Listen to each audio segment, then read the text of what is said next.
உலகத் தமிழ் சொந்தங்களுக்கும் அரசிகளுக்கும் வணக்கங்கள். இந்த நாள் வரலாற்றில் மிக மிக முக்கியமான ஒரு நாள்.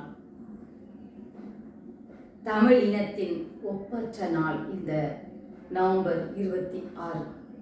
காரணம், தமிழ் தேசிய களத்தின் இறைவனும் தலைவனும்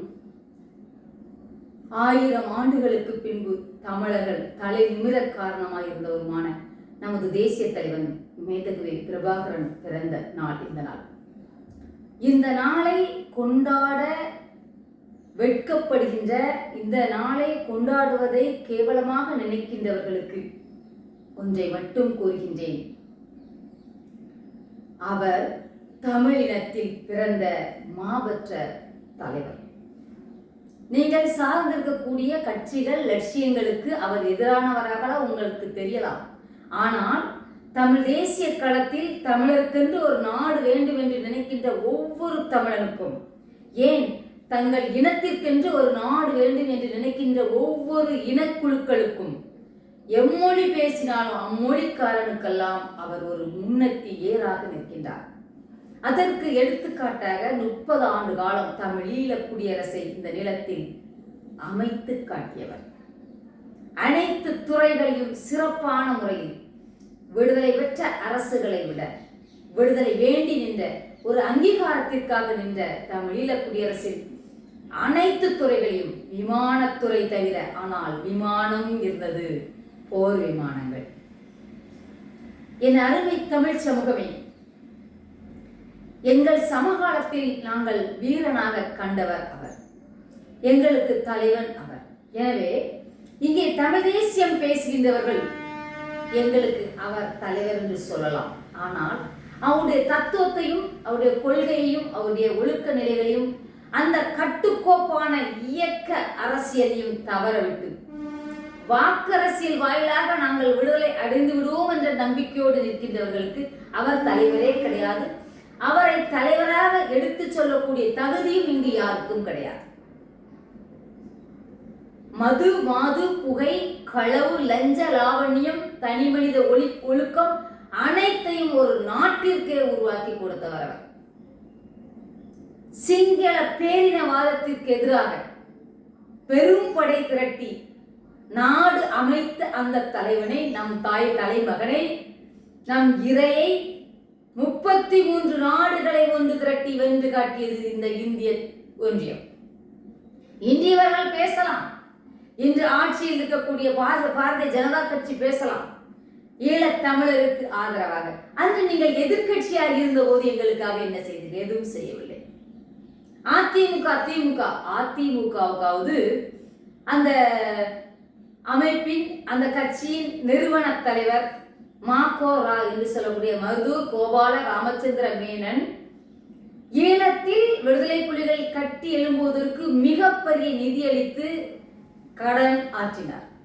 அதனால் அந்த அமைப்புக்காவது ஈழ நிலத்தின் விடுதலையில் ஒரு சிறு பங்கு இருக்கிறது. ஆனால் இந்த நிலத்தில் ஆட்சி அதிகாரத்தில் இருக்கின்ற, இன்று வரை இருக்கின்ற திமுக நமது இன சொந்தங்களை அழித்து போட்டதை மறந்து மீண்டும் மீண்டும் அவனுக்கே வாக்கு செலுத்துகிற கூட்டமும், அவர்களோடு கூட்டணியில் இருந்தால்தான் இந்த நிலத்தில் வாழ முடியும் என்பது போல பேசி அவர்களோடு நிற்கும் இன்னொரு கூட்டமும், நாங்கள் அவர்களுக்கு எதிரானவர்கள் என்று சொல்லி அவர்களுடைய அனைத்து சுகதுக்கங்களையும் நாங்கள் அரசியல் மாண்பை பேணுகிறோம் என்று சொல்கிற கூட்டமும் எப்படி தமிழ் தேசியத்தை பேசுவதாக ஏற்றுக்கொள்ள முடியாது. நீங்கள் சொல்லலாம், மறுமலர்ச்சி திராவிட முன்னேற்ற கழகம் ஈழத்தின் விடுதலை கனவில் கூட நின்றது என்று. ஆம், நின்றீர்கள், சரி. ஏன் இங்கே தமிழன் தனக்கொரு நாடு வேண்டும் என்று சொல்லும் போது நீங்கள் எங்களை ஒழித்து போட வேண்டும் என்று பேசுகின்றீர்கள்? அப்படி என்றால் ஈழ நிலத்தில் ஈழத்தமிழனுக்கு நாடு வேண்டும் என்றால் மாய்மாலம் காட்டி அவர்களோடு நிற்பது போல அனைத்தையும் இந்த திமுக அரசுக்கு காட்டி கொடுக்கக்கூடிய நீங்கள், இந்த நிலத்தில் நாங்கள் எங்கள் நிலத்தின் உரிமையை கேட்கும் போது உங்களுக்கு அடி வயிறு எரிகிறது என்றால் நீங்கள் சிங்கள வடுகனுக்கு சொக்காரன் என்பதை இங்கே எங்களுக்கு நினைவூட்டுகிறீர்கள்.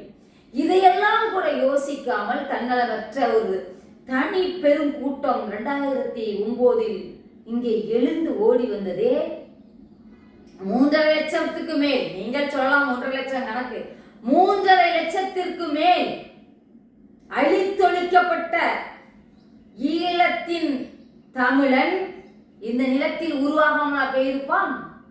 நிச்சயம் உருவாகி வந்தவனை, அவன் கருவாகி உருவாகி விடுதலை கனவாகி வந்து நின்றவனை காயடிக்கும் வேலையை எவ்வளவு திறம்பட நீங்கள் செய்தீர்கள். என்னை போல 1-2 எங்கேயோ எஞ்சி நிற்கின்றது. மற்றபடி எல்லாம் திமுகவோடும் அதிமுகவோடும் பாமகவோடும் தமிழக வாழ்வுரிமை கட்சியோடும் தாவேக என்று சொல்லக்கூடிய விஜயின் அமைப்போடும் இல்லை என்றால் அரசியலே வேண்டாம், விடுதலையே வேண்டாம் என்றும் ஒதுங்கிக் கொண்டது. எனவே எனது அருமை தமிழ் தேசிய களத்தில் பயணிக்கக்கூடிய உறவுகளே, தமிழ் தேசிய களம் என்பது தமிழன் தமிழனுக்காக தமிழனை ஒன்று திரட்டி இந்த நிலத்தில் மாசு மறுவற்ற லஞ்ச லாவண்யமற்ற கீழ் மேல் என்ற நிலையற்ற சாதிய பாகுபாடற்ற ஒரே கொள்கை, இந்த நிலம் எங்களுக்கு வேண்டும் என்ற கொள்கை மட்டுமே தமிழ் தேசிய களமாக இருக்க முடியுமே தவிர மது மாது சூது அனைத்தையும் ஒன்றோடொன்றாக பின்னி தனக்குள் வைத்துக் கொண்டு இந்த நிலத்தில் தமிழ் தேசிய அரசியலை விதைக்கவும் முடியாது, அறுக்கவும் முடியாது. விதைக்கவே முடியாது, எங்கிருந்து அறுப்பீர்கள்? நாடகம் நடக்கிறது இங்கே. ஒரு தமிழ் தேசிய களம் என்ற நாடகம் நடக்கிறது. நான் நீண்ட நெடிய காலங்களாக குறை சொல்வதாகவே என் மீது பாய்கின்ற எனது அருமை அண்ணன் தம்பிகளே, சிந்தித்து பாருங்கள். சாராய கடைகளுக்கு எதிராக போராடுகின்ற நாம் சாராயம் குடிக்காத சமூகத்தை உருவாக்கவில்லை. இந்துத்துவாக்கு எதிராக போராடும் நாம் இந்துத்துவ நிலத்தில் கால் ஊன்றுவதை தவிர்க்கவில்லை. சினிமா தலைமைகளுக்கு எதிராக போராடும் நாம் நம் அடுத்த தலைமுறை பிள்ளைகளை சினிமா முகத்திற்கு எதிராக வளர்க்கவில்லை.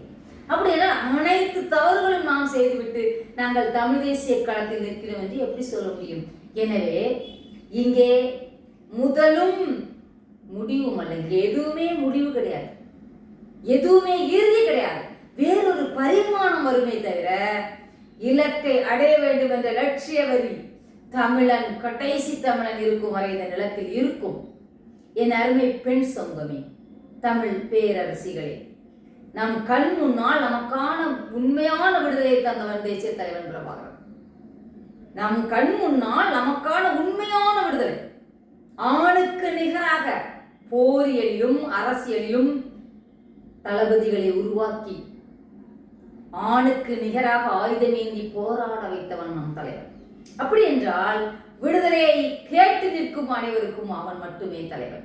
எனவே இந்த நேரத்தில் இந்த நாள் எல்லாளன் காலடியில் பார்வதி எனும் ஒரு பரம்பொருள் வேண்டி பெற்ற இந்த இனத்தின் அடையாளம் எம் தலைவன் மேதகுவே பிரபாகரன் நாள் இந்த நாள். என் அருமை தமிழ் சொந்தங்களே, உங்கள் பிள்ளைகளுக்கு வேறு எதையும் சொல்லாதீர்கள். தேசிய தலைவனின் வரலாற்றை சொல்லி அடே தீவிரவாதி என்று சொல்லும் இந்திய ஒன்றியமே, அயல் நாடுகள் எல்லாம் தடையை நீக்கிய போதும் இன்று வரை ஈழத்திற்கு எதிரான தடையை இந்த நிலத்தில் வைத்திருக்கக்கூடிய இந்திய ஒன்றியம் மாய்மால கண்ணீர் வடிக்கிறது. ஈழத்தில் சென்று அவர்கள் இங்கே வாழ்வதற்கு முழு சுதந்திரம் கொடுக்காத இந்திய திருநாடு ஈழத்தில் சென்று மாய்மால கண்ணீரா வடிக்கிறது. எனவே இந்த நேரத்தில் உறுதியேற்றுக் கொள்ளுங்கள். ஆயுதமேந்தி 30 ஆண்டு காலம் தமிழீழ குடியரசை உருவாக்கி நடத்தி காட்டிய தலைவனை ஏற்றுக்கொண்ட பிள்ளைகள், அறிவாயுதம் சாதாரணமானதல்ல, மிகப்பெரியது. சரியான நேர்மையான தூய்மையான அறிவாயுதத்தை ஏந்தி இந்த நிலத்தின் விடுதலைக்கும் நாம் நிற்போம் என்ற சூளுரையோடு என் தேசிய தலைவன் பிறந்த இந்த நாளை மகிழ்வோடு, பிறந்த நாளில் இந்நாளே பொன்னாள், அதுதான் நவம்பர் 26 எம் தேசிய தலைவன் பிறந்த நாள். என் அனைத்து தமிழ் சொந்தங்களுக்கும் நன்றி.